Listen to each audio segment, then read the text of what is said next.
In the late 2000s, the 15th region was as consistent a contender at the All-A State tournament as there was amongst the small schools. You could argue its run began in 2008 when Paintsville, behind future Kentucky Wildcat Landon Sloan, advanced to the Final Four before losing to future Tennessee star Scotty Hobson and University Heights. But things really got going the next year in 2009 when Shelby Valley cruised into the semifinals with double-digit wins over Henry County and Newport Central Catholic in the first and second rounds. The Wildcats' semifinal game with Elliott County was not as close as the 55-52 final score, as they held a 15-point lead in the fourth quarter. And the championship game was a similar scenario, a double-digit lead in the final quarter before edging out Bardstown 58-55 to win the school's and region's first ever All-A State championship. Shelby Valley has won the 2009 Touchstone Energy All-A Classic State Championship. As special as 2009 was for the 15th region, with Shelby Valley capturing the state title, 2010 was even more impressive.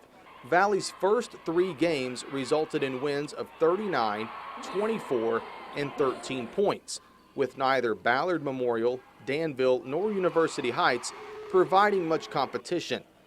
While the final game versus DeSales was decided by single digits, the Colts were no more of a test than Valley's previous three victims, as the Wildcats led by as many as 17 points in the second half en route to their second straight All-A Classic State Championship, becoming just the third team in tournament history to win back-to-back titles, joining Harlan and University Heights.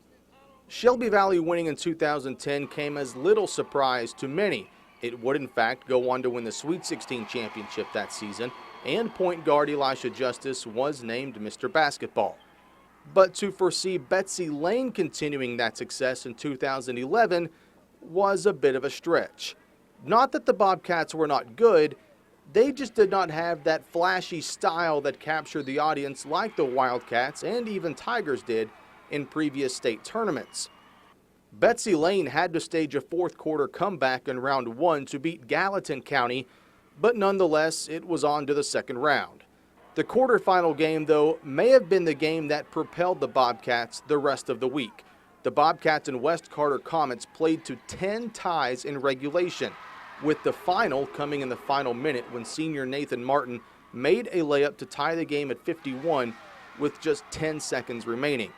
Casey Adkins would give Betsy Lane a 1-point lead in overtime, and while they would not trail again, the ending was not without excitement.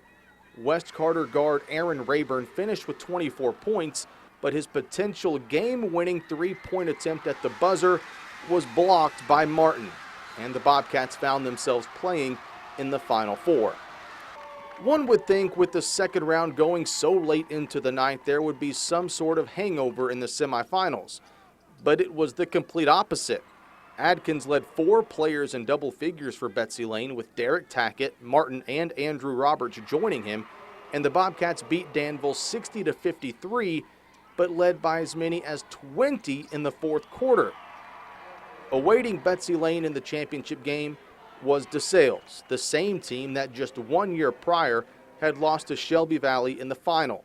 The Bobcats, though, picked up right where they left off the day before, storming out to a 14-point halftime lead, with Adkins leading the way.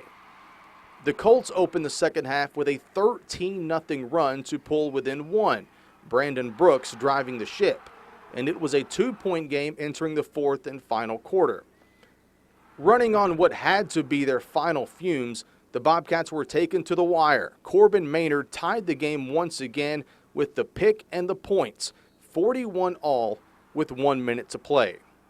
But eventual tournament most valuable player Martin had different ideas, sinking a layup with 22 seconds to go, lifting Betsy Lane to its first ever state championship of any kind and the third consecutive for the 15th region.